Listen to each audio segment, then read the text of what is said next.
Subscribe करें हमारे YouTube channel साधना gold को और पाएं वीडियोस सबसे पहले। बेल आइकन दबाना ना भूलें। यज्ञदत्त काम्पिल्य नगर में रहते, उनके यहाँ पुत्र हुआ, उसका नाम रखा गुण निधि। क्या नाम रखा? क्या मतलब हुआ? मेरा बेटा गुणों का भंडार हो जाए। हर पिता चाहता है कि मेरा पुत्र मुझसे भी ज्यादा योग्य लायक बन जाए। हम कहा करते हैं कि पिता जब प्रसन्न होता है तो पुत्र को कांधे पर बैठालता, छोटा बच्चा है, जब कांधे पर बेटे को बैठा लेगा तो पिता के सिर से बेटे का सिर ऊंचा हो गया कि नहीं होगा?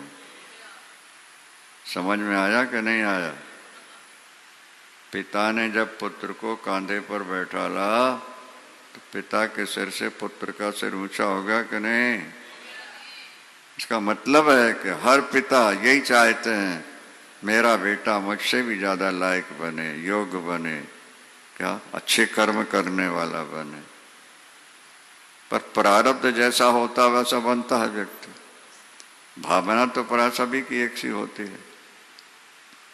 नाम रखा था गुण निधि, हो गया दोष निधि। समझ में आ गया? सारे दोष उसके अंदर आ गए। पिता ने बहुत समझाने का प्रयास किया, समझाया, बेटा ये मनुष्य का शरीर सौभाग्य से मिलता है, इस शरीर को पाकर भगवत भजन करना चाहिए, गलत काम कभी न करे व्यक्ति। कि ये जीवन बड़ा कीमती जीवन है। देखो, ऐसा बुद्धिमताम बुद्धिर मनीषा च मनीषिणम यह सत्यम अमृते न मर्त्य मापनोप नमामृतम।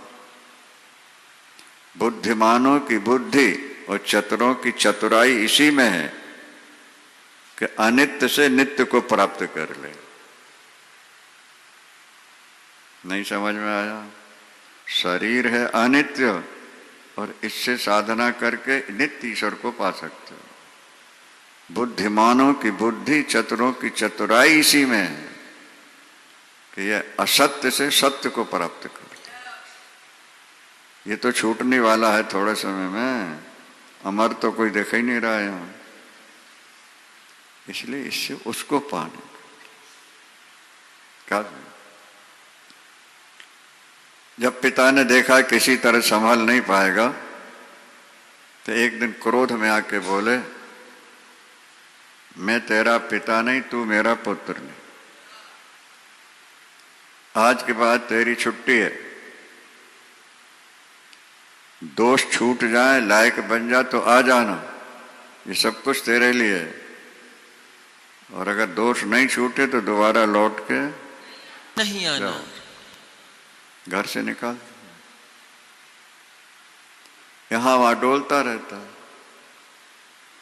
अच्छा, इतने गलत काम कर चुका था कि मोहल्ले के गांव के लोग जानते हैं कि भाई न कर, आते देखें दरवाजा बंद कर लेते।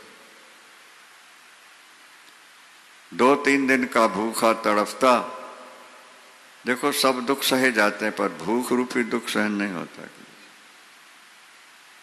शास्त्रों में लिखा हुआ, पुत्र की मृत्यु रोते रोते सह जाओगे, पति की मृत्यु सह जाओगे, हानि होगी तो सह जाओगे, लेकिन भूख सहन नहीं होती।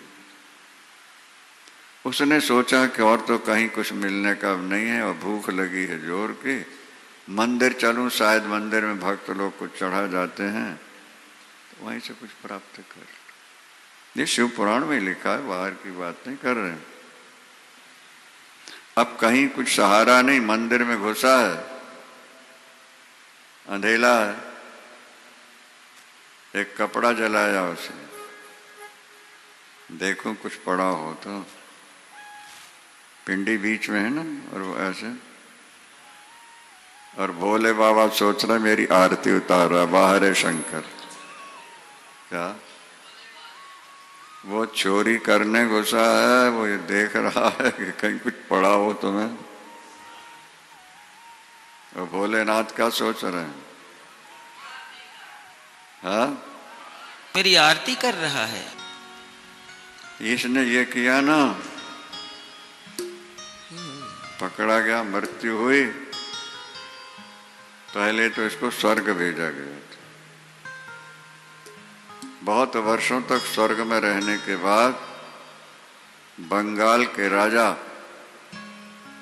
अरिंदम के यहाँ दमपुत्र बन करके प्रकट हो गए। भाई धनवान के घर पैदा हो रहा बच्चा क्यों हो रहा है, और गरीब के यहाँ हो रहा क्यों हो रहा है? क्या भगवान पक्षपाती हैं? एक को बड़े घर में भेज रहे हैं और दूसरे को छोटे घर में भेज रहे हैं। एक को सुंदर बना के भेज रहे हैं, दूसरे को कुरब बना देते हैं। करम प्रधान बेश्वर चरा, करम प्रधान बेश्वर चरागा, करम प्रधान बेश्वर चरागा, करम प्रधान बेश्वर चरागा, जो जस करहि सो तस फल चागा, जो जस करहि सो तस फल चागा। जीवन बनता है कर्म के आधार। अब देखो भगवान शंकर की कृपा, राजा का पुत्र बन गया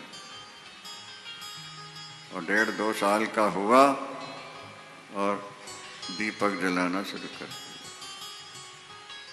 बच्चे तो खेलते हैं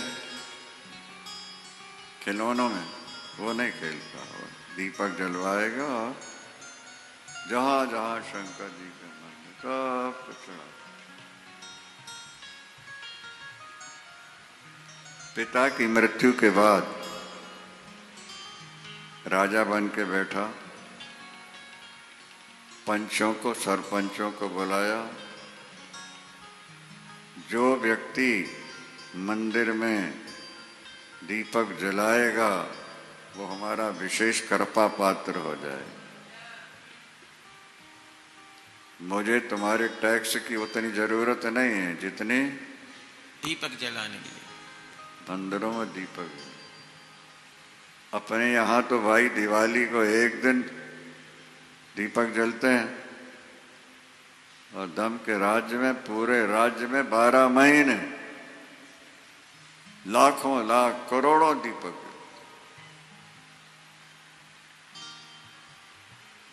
मृत्यु हुई, कुबेर बन के प्रकट हुआ शंकर भगवान की जय हो। हर हर महादेव। कुबेर तो आप जानते ही होगे कि नहीं जानते? रावण का बड़ा भाई है कुबेर।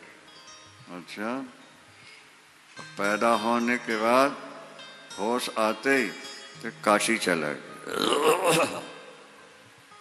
काशी चला, मानसिक रूप से लाखों लाख दीपक बनाता है और मंदिरों मंदिरों में अब भजन करता है।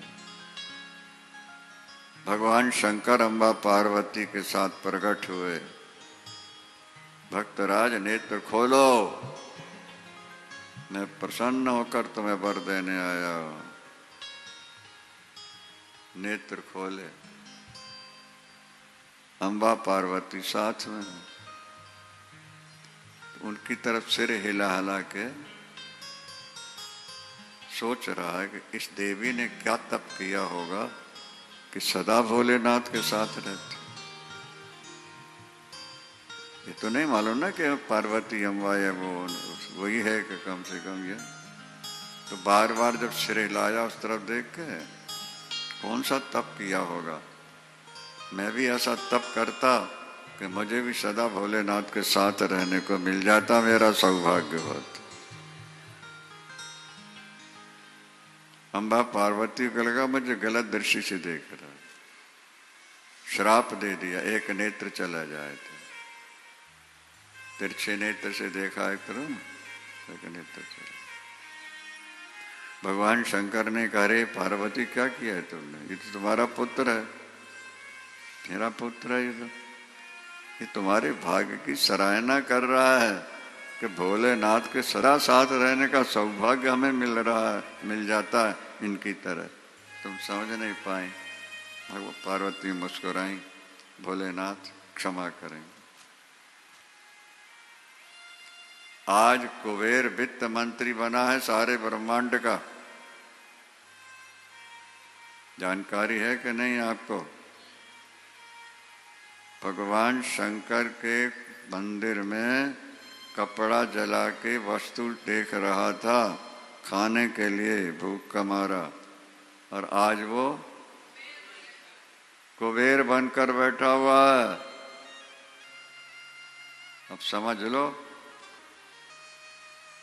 बेलपत्र चढ़ा दिया करो भोलेनाथ पर। हो सके तो अपने द्वारा कहीं बेल पर का झाड़ लगा दो, भक्त लोग लाकर चढ़ाएंगे, फल तुम्हें भी मिलेगा। लक्ष्मी का निवास कमल के पुष्प पर है या बेलपत्र पर है? वनस्पतिस्तव वृक्षोथ बिल्वा। श्री सूक्त में मंत्र आता है, वनस्पतिस्तव वृक्षोथ बिल्वा। बेलपत्र।